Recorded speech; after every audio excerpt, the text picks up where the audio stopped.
उत्तराखंड में नौ तश्कीलशुदा धामी सरकार की आज होगी काबीना की पहली मीटिंग। कल देहरादून में मुनक़िद एक शानदार तकरीब में पुष्कर सिंह धामी ने लिया था वज़ीर आला के ओहदे का हलफ।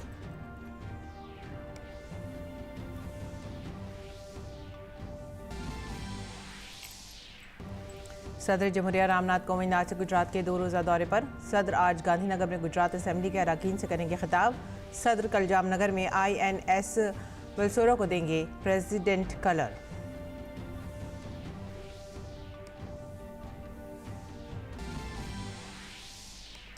पार्लियामेंट के बजट इजलास में आज वजीर खजाना निर्मला सीतारमण लोकसभा में अप्रोप्रिएशन बिल 2022 और माली बिल 2022 को बहस और पास कराने के लिए करेंगी पेश। वहीं राज्यसभा में आज वजारत रेल के कामकाज बहस रहेगी जारी।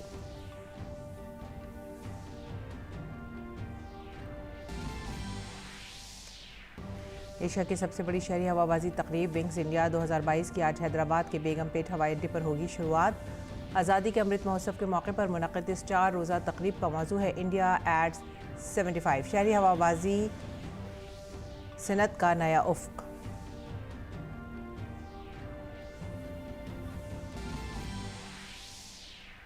आज है तपेदिक़ का आलमी दिन। मरकज़ी वज़ीर सेहत Mansukh Mandaviya step up to NTB तकरीब का करेंगे इफ्तिताह।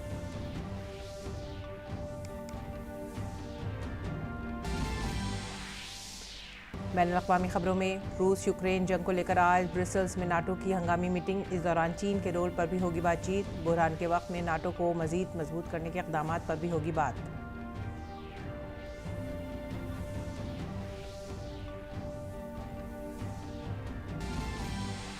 रूस यूक्रेन जंग जारी। यूक्रेनी सदर व्लादिमीर ज़ेलेंस्की बैनुल-अक़वामी बरादरी से की अपने हक़ में खड़े होने की अपील।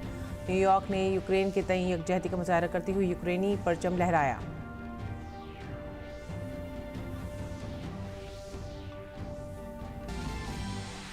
खेल की खबरों में बांग्लादेश क्रिकेट टीम ने रकम की तारीख। जनूबी अफ्रीका जाकर पहली बार जीती वनडे सीरीज। तीसरे यकरोज़ा में जनूबी अफ्रीका को 9 विकेट से हराकर सीरीज 2-1 से की अपने नाम।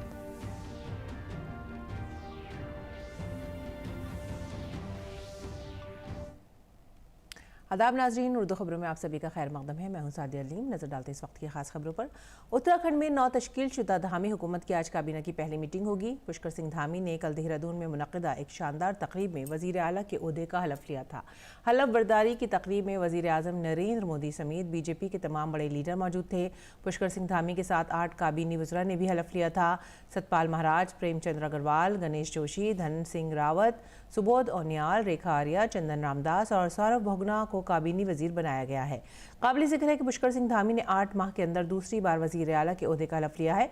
उनकी क़ियादत में इस बार BJP को रियासत में वाज़े अक्सरियत हासिल हुई है, लेकिन वो खुद खटीमा असेंबली सीट से इलेक्शन हार गए। इसके बावजूद पार्टी ने उन पर दोबारा एतमाद किया और वो एक बार फिर से वजीर आला बनने में कामयाब हो गए।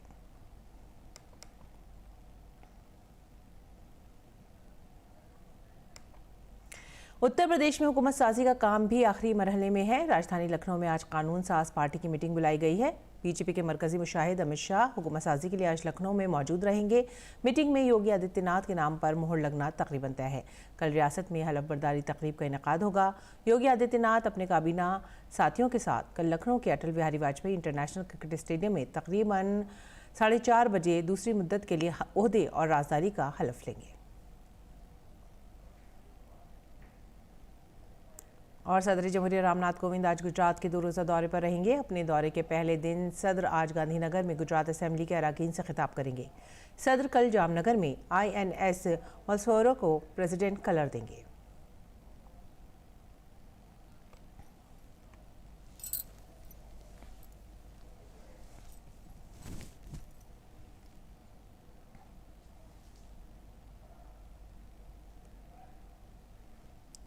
और लोकसभा में आज वजारत सनअत व तिजारत की डिमांड्स फॉर ग्रांट्स पर बहस जारी रहेगी। इसके अलावा ऐवान में बंदरगाहों, जहाजरानी, आबी गुजरगाहों की वजारत और माही परवरी, मवेशी परवरी और डेयरी की वजारत की डिमांड्स फॉर ग्रांट्स पर भी बहस होगी। इसके साथ ही वज़ीर ख़जाना निर्मला सीतारमण लोकसभा में अप्रोप्रिएशन बिल 2022 और माली बिल 2022 को बहस और पास कराने के लिए ऐवान में रखेंगी।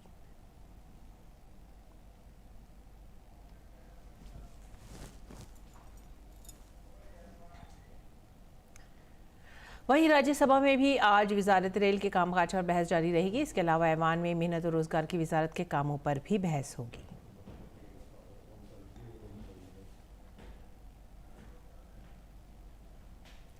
कलकत्ता हाईकोर्ट ने बीरभूम इज्तिमाई कत्ल मामले में मगरबी बंगाल हुकूमत को सख्त हिदायत जारी की हैं। अदालत ने रियासती हुकूमत को जुमेरात तक तहकीकाती रिपोर्ट और केस डायरी अदालत में पेश करने का हुक्म दिया है। हाई कोर्ट ने यह भी हिदायत दी है कि रियासती हुकूमत मामले में तमाम शवाहिद और गवाहों की हिफाजत को यकीनी बनाए। रियासती DGP और IG मशरक़ी बर्धमान डिस्ट्रिक्ट जज के साथ मुशावरत से इस बात को यकीनी बनाएंगे कि हर गवाह को मुनासिब तहफ़्फ़ुज़ मिले और कोई भी उन्हें धमकी ना दे सके।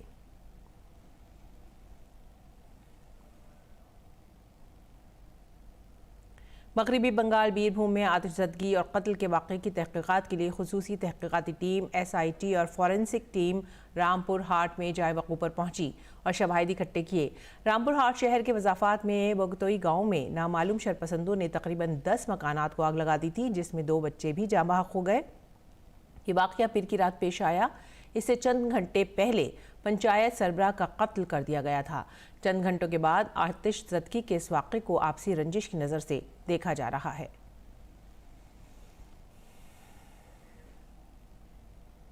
और इस दौरान मरकज़ी वज़ारत दाखिला ने तफसीली हक़ाइक़ पर मबनी रिपोर्ट तलब की है। इसके अलावा रियासत की अहम अपोजिशन जमात BJP ममता हुकूमत के ख़िलाफ़ इल्ज़ाम लगा रही है कि रियासत में नज़्म व नस्क़ ख़त्म हो चुका है।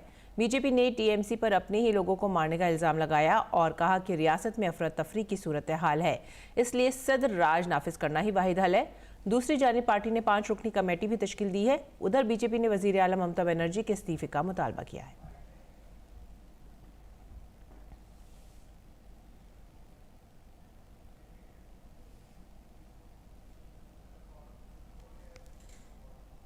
बंगाल में कभी भी लॉ एंड ऑर्डर रहेगा। ममता बनर्जी जी को इमीडिएट रिजाइन करना चाहिए और केंद्र सरकार का हस्तक्षेप के लिए कल हम लोगों ने अमित शाह जी से मुलाकात भी किया था और 356 धारा लगाना बिना इसके लगाए हुए बंगाल में लोगों का जान और माल की सुरक्षा नहीं है। इमीडिएट इसकी CBI के तदंत कराने चाहिए, जो कि उसके परिवार के लोग चाहते हैं कि इस हत्या के पीछे कौन है। NIA का हस्तक्षेप आना चाहिए कि हाँ व्यापक बमबाजी हुई है। तो इस तरह से सेंट्रल एजेंसी जब तक नहीं आएगी, पुलिस खड़ा होकर ये हत्या जो करवाई है, इस हत्या का तभी रहस्य उद्घाटन हो सकता है जब सेंट्रल एजेंसी इस पर काम करे। और दुर्गापुर वर्धमान हल्के से लोकसभा रुकने पार्लियामेंट और रियासत के BJP लीडर SS अहलूवालिया ने इस वाक़े पर अफसोस का इजहार किया है।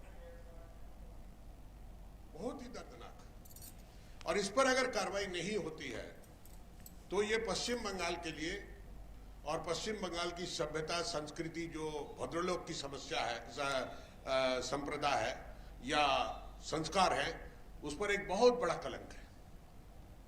BJP ने भी मगरबी बंगाल के वाक़े को लोकसभा में उठाया। पार्टी के रुकन पार्लियामेंट सुकांत मजमुदार ने इल्ज़ाम लगाया कि रियासत में सियासी मुखालफिन के खिलाफ मुसलसल तशद्दुद हो रहा है।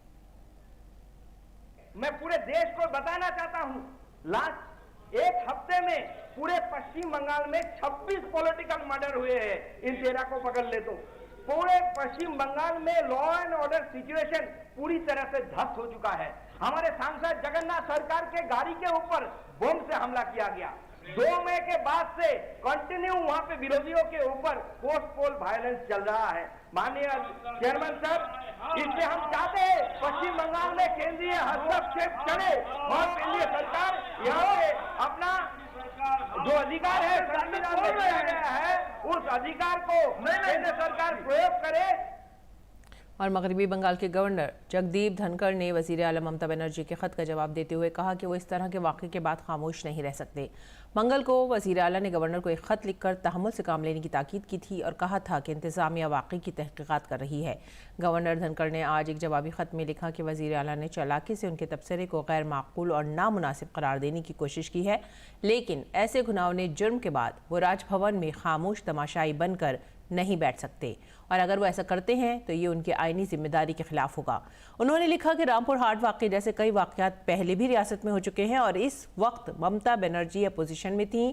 वज़ीर आला को भेजे गए ख़त में रियासत में अमन के दावे पर गवर्नर ने लिखा है कि इससे बड़ा मज़ीक़ ख़ेज़ दावा और कोई नहीं हो सकता। खत में गवर्नर ने असेंबली इंतखाबात के बाद तशद्दुद का मामला उठाया। उन्होंने इंसानी हुकूक के कौमी कमीशन के एक बयान का हवाला देते हुए कहा कि मगरबी बंगाल हुक्मरान का कानून है, लेकिन कानून की हुक्मरानी नहीं है। गवर्नर ने ममता हुकूमत को हिदायत दी है कि वो रियासत में जमहूरी इक़दार और इंसानी हुकूक की बहाली के लिए इक़दाम करें। और आइए आगे बढ़ते हैं अगली खबर की तरफ। एशिया की सबसे बड़ी शहरी हवाबाजी तकरीब विंग्स इंडिया 2022 आज हैदराबाद के बेगमपेट हवाई अड्डे पर शुरू होगी। आज़ादी के अमृत महोत्सव के मौके पर मुनक़िद इस तकरीब का मौजू है इंडिया @75। शहरी हवाबाजी सनत का नया उफ़्क़। शहरी हवाबाजी की वजारत और फ़िक की इस 4 रोज़ा तकरीब का इनेकाद कर रही हैं। शहरी हवाबाजी के मरकज़ी वज़ीर ज्योतिरादित्य सिंधिया ने एक पैगाम में कहा कि विंग्स इंडिया 2022 भारत को दुनिया के आला शहरी हवाबाजी मराकज़ में बदलने के लिए भारत सरकार के अज़्म की अलामत है। और अब बात करेंगे टीकाकारी मुहिम की। मुल्क में 12 से 14 साल की उम्र के 50 लाख से ज़्यादा बच्चों को कोविड-19 के खिलाफ वैक्सीन की पहली खुराक दी गई है। वज़ीर सेहत मनसुख मंडाविया ने इसे दुनिया की सबसे बड़ी वैक्सीनेशन मुहिम में एक और बड़ी कामयाबी करार दिया। दरिस्ना मुल्की हिफाजती टीकों की मुहिम के तहत अब तक 181 करोड़ 89 लाख से ज़्यादा कोविड वैक्सीन लगाई जा चुकी हैं। दूसरी तरफ सेहतयाबी की शरह 98.75% तक पहुँच गई है।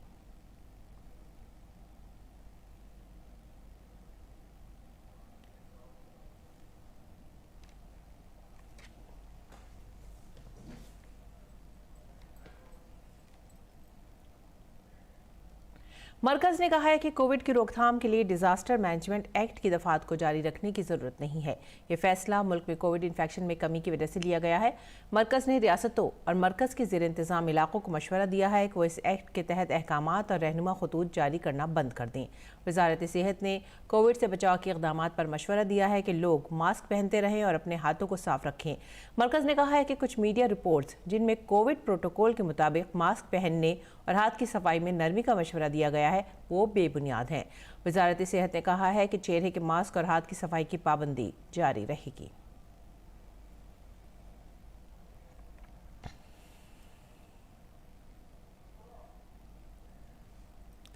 मरकज़ी वज़ीर सेहत मनसुख मंडाविया ने बुध के रोज़ दिल्ली में Indian institute of medical research के ज़रिए कायम की गई भारत की पहली मोबाइल बायोसेफ्टी 03 लेबोरेटरी का मुआयना किया। इस लैब के ज़रिए कहीं पर भी बीमारी के फैलने पर लोकेशन पर ही वायरस की जांच और जीनोम सीक्वेंसिंग की जा सकेगी। सेहत के शोबे में भारत के खुद कफील बनने की समत में ये एक अहम कदम है।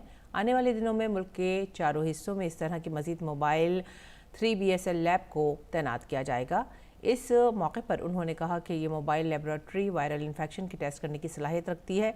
इससे मुस्तक़बिल में वायरल इन्फेक्शन को रोकने में मदद मिलेगी।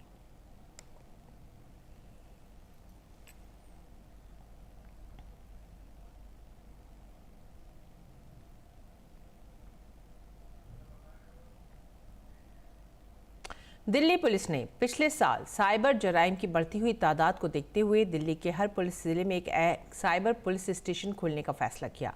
दिल्ली पुलिस ने आज शुमाल मगरबी ज़िले में अपना model town cyber police station खोला। दिल्ली पुलिस कमिश्नर और शुमाल मगरबी ज़िले के DCP को नए स्टेशन के बारे में ब्रीफिंग दी गई। इन पुलिस स्टेशनों में तरबियत याफ्ता एहलकार होंगे जो साइबर मुजरिमों की तकनीकी महारतों का मुकाबला करने के काबिल होंगे। दिल्ली पुलिस कमिश्नर राकेश अस्थाना ने खबरदार किया है कि आने वाले सालों में तमाम धोखाधड़ी, माशी जराइम और धोखाधड़ी के 80% से ज़्यादा मामले कंप्यूटर और स्मार्टफोन के जरिए होंगे। इसलिए दिल्ली पुलिस को इन जराइम को नाकाम बनाने के लिए टेक्नोलॉजी के साथ साथ रहना होगा। हर पुलिस स्टेशन में एक ट्रेंड और dedicated team cyber crime investigation के लिए मिले, इसलिए डिस्ट्रिक्ट्स में यह साइबर क्राइम पुलिस स्टेशन शुरू किए गए हैं। डिस्ट्रिक्ट्स के जुरिस्डिक्शन में जो भी साइबर क्राइम रिपोर्ट होगा वो इन पुलिस स्टेशंस में रजिस्टर होगा और यहाँ पे इसका इन्वेस्टिगेशन एक डेडिकेटेड टीम की तरफ से किया जाएगा। जामिया हमदर्द में की जाने वाली आला मेयारी रिसर्च और तहकीक के इतराफ़ में वज़ारत आयुष भारत सरकार ने तिब यूनानी का मरकज़ इम्तियाज़ के एजाज़ से नवाजा है, जिसमें वज़ारत आयुष की आयुष स्वास्थ्य योजना के तहत 10 करोड़ की माली ग्रांट 3 साल के लिए दी जाएंगी। इस मरकज़ में दवासाजी और कीमियावी तज्ज़िया और दीगर तहक़ीक़ात की जाएंगी। इस प्रोजेक्ट के तहत जामिया हमदर्द में रिसर्च के बैनुल-अक़वामी मेयार की लेबॉरेटरी कायम की जाएगी, जिसमें यूनानी अद्वियात के अफ़ाल की साइंसी तौसीक़, नई अद्वियात की ईजाद के साथ ही तिब्बी अमले की तरबियत और बैनुल-अक़वामी कॉन्फ्रेंस का इनेक़ाद किया जाएगा। शेखुल जामिया प्रोफेसर अफशार आलम ने इस प्रोजेक्ट के लिए जामिया हमदर्द को मुंतखब किए जाने पर वज़ारत आयुष और सेंट्रल काउंसिल बराए तहक़ीक़ात तिब्बी यूनानी का ख़ुसूसी शुक्रिया अदा किया।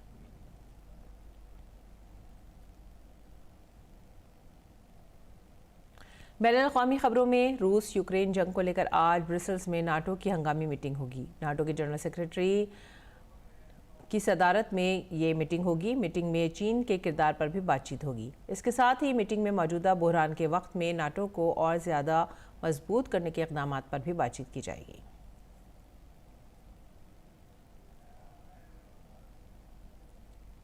अमरीकी सदर जो बाइडन रूस यूक्रेन जंग के दौरान ब्रसेल्स पहुंच गए हैं। वो नाटो तंजीम के 29 इत्तेहादियों से मुलाकात करेंगे और अपनी मुस्तकबिल की हिकमत अमली पर तबादला ख्याल करेंगे। बाइडन ब्रसेल्स में ही यूरोपीय यूनियन के 27 रुकन ममालिक के रहनुमाओं से भी बातचीत करेंगे।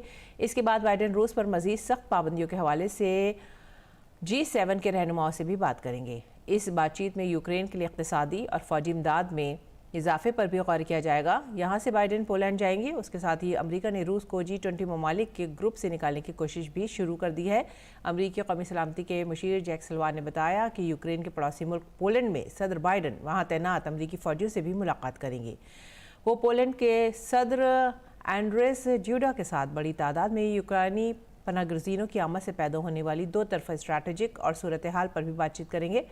रूस यूक्रेन जंग के आगाज़ के बाद बाइडन का ये पहला गैर मुल्की दौरा है।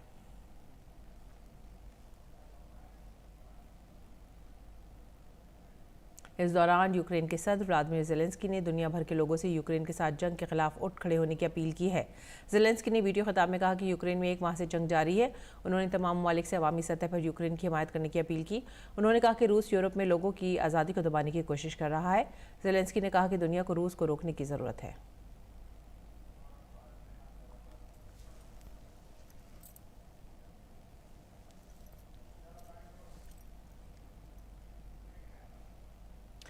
और तालिबान ने अफगानिस्तान में लड़कियों के तमाम हाई स्कूल बंद करने का हुक्म दे दिया है। तालिबान के इस फैसले से इंसानी हकूक़ के इदारों, तंजीमों और सिफारतकारों को तशवीश में मुब्तला कर दिया है। सब ने मिलकर तालिबान के लड़कियों के स्कूल न खोलने के फैसले की मजम्मत की है। तालिबान आलमी बरादरी से ख़ुद को तस्लीम कराने का मुतालबा कर रहे हैं और ऐसी सूरत हाल में इसका ये कदम चौंका देने वाला है। इससे कबल तालिबान ने 1996 से 2001 तक अपने दौरे हुकूमत में ख़वातीन की तालीम और मुलाज़मत पर पाबंदी लगा दी थी।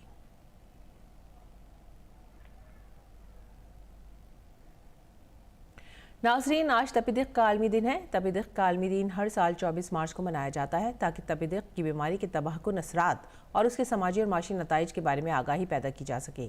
इसके अलावा इस दिन इस आलमी वबा के ख़ात्मे के लिए कोशिशें तेज़ करने पर भी जोर दिया जाता है। इस साल तपिदिक़ के आलमी दिन की theme invest to end TB save lives है। इसी दिन 1882 में डॉक्टर रॉबर्ट कोच ने टीबी के बैक्टीरिया की दरियाफ्त की थी। इसी की सालगिरह की याद में यह दिन मनाया जाता है। टीबी या तपिदिक़ की बीमारी दुनिया की मुहलक तरीन मुतादी और जानलेवा बीमारियों में से एक है। हर रोज़ तकरीबन 4000 लोग टीबी की वजह से जान से हाथ धो बैठते हैं और तकरीबन 28,000 लोग इस बीमारी में मुब्तला होते हैं। टीबी से निपटने की आलमी कोशिशों की वजह से सन 2000 से अब तक एक अंदाजे के मुताबिक 63 मिलियन जानें बचाई गई हैं।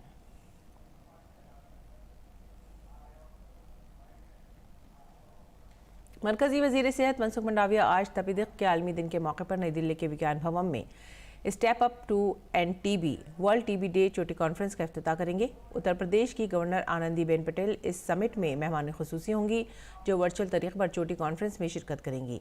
मुज़ाकरात में नुमाया तौर पर हिस्सा लेते हुए वो 2025 तक टीबी के खात्मे के लिए भारत की तेज़ रफ्तार इख्तिरात और कामयाबियों पर रोशनी डालेंगी। सेहत और ख़ानदानी बहबूद के मरकज़ी वज़ीर मुमलिकत डॉक्टर भारती परवीन पवार भी सरबराह इजलास में मौजूद रहेंगी।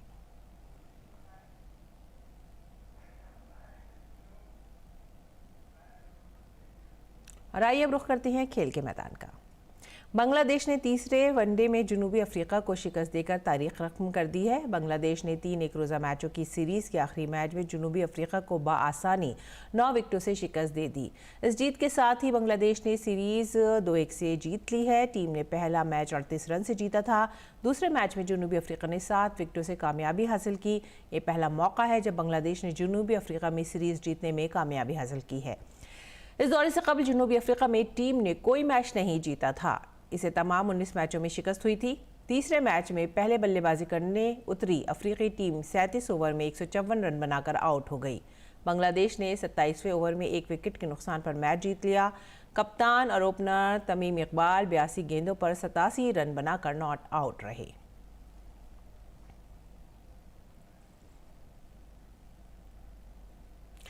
फुटबॉल के मैदान में बहरीन ने दोस्ताना फुटबॉल मैच में भारत को 2-1 से शिकस्त दे दी है। घरेलू मैदान पर खेलते हुए बहरीन ने मैच के आगाज से ही भारत पर दबाव डालने की कोशिश की। इस दौरान उन्होंने 37वें मिनट में गोल करके मैच में बढ़तरी हासिल की।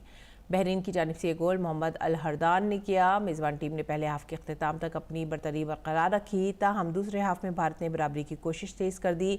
मैच के 59वें मिनट में टीम इंडिया ने राहुल फीके की गोल की मदद से मैच बराबर कर दिया। ताहम मैच के अख्तिताम से चंद मिनट कबल बहरीन के महदिल हमदान ने गोल करके टीम को 2-1 से जीत दिला दी। एक दूसरे दोस्ताना मैच में भारत का मुकाबला 27 मार्च को बेलारूस से होगा।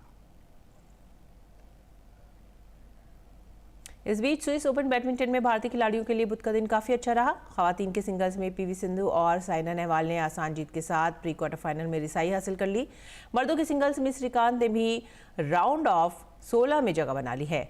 मुकाबले में दूसरी सीडी याफ्ता पीवी सिंधु ने डेनमार्क की लाइन होजमार्क को सीधे सेटों में 21-14, 21-12 से हराकर प्री क्वार्टर फाइनल में रिसाई हासिल की। सिंधु को ये मैच जीतने में 37 मिनट लगे। अब उनका मुकाबला आज रात तुर्की की नेस्लिहान यगुत से होगा। खवातीन के सिंगल्स में साइना नेहवाल ने आसान जीत के साथ अगले राउंड में रिसाई हासिल की है। साइना ने पहले दौर के मुकाबले में फ्रांस की येले होया को 31 मिनट तक चले मुकाबले में 21-8, 21-13 से शिकस्त दी। साइना का मुकाबला आज राउंड ऑफ 16 में मलेशिया की किसोना सेल्वाडोरे से होगा। मर्दों के सिंगल्स में किदाम्बी श्रीकांत ने भी आसान जीत के साथ पहले राउंड की रुकावट को अबूर कर लिया। श्रीकांत ने मेडिस क्रिस्टोफरसन को सीधे सेटों में शिकस्त देकर मर्दों के सिंगल्स के दूसरे राउंड में रिसाई हासिल की। उन्होंने डेनमार्क के अपने हरीफ को 21-16, 21-17 से मात दी।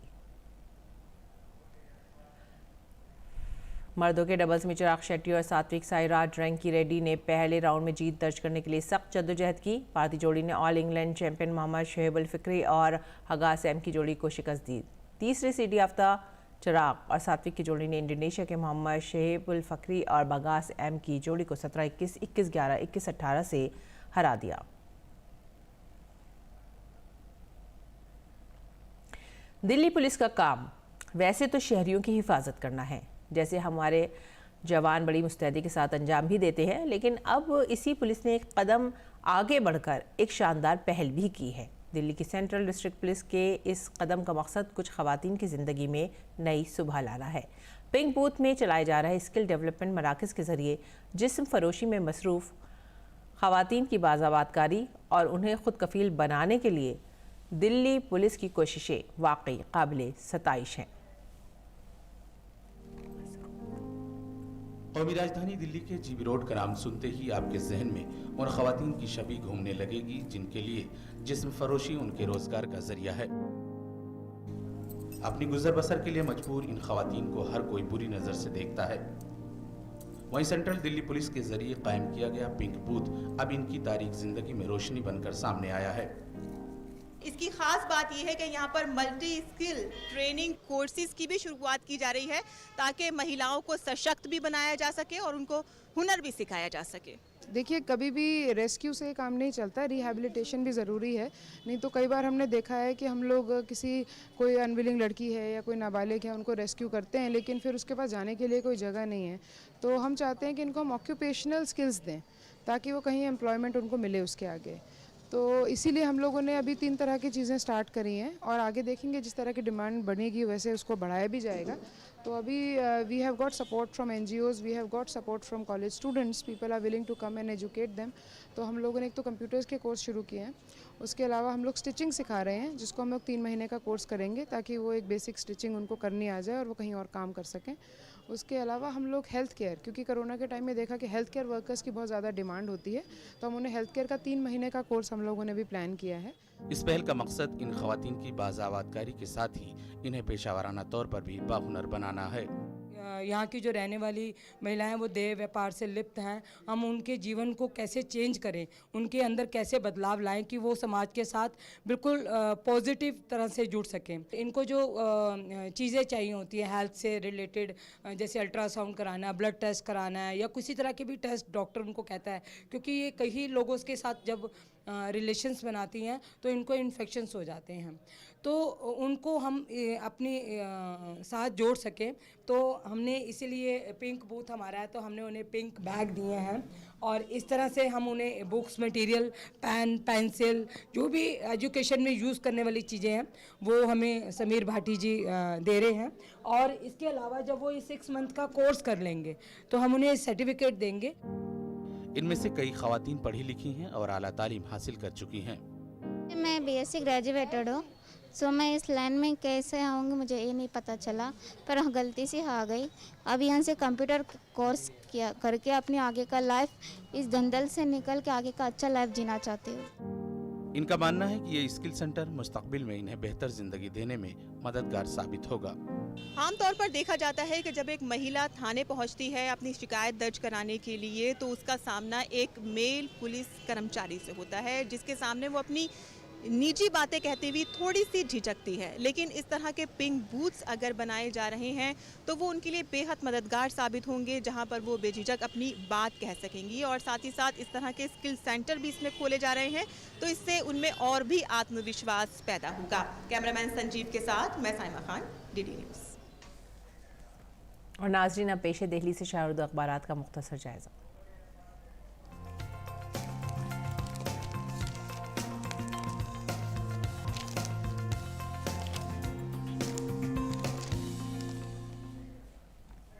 नाज़रीन, उर्दू अखबारात के जायज़े में जो पहली खबर हमने ली है वो है रोज़नामा राष्ट्रीय सहारा से, और ये एक अफसोसनाक हादसे के बारे में। तेलंगाना गोदाम में भयानक आतिशज़दगी, जिसमें 11 मजदूर जिंदा जले।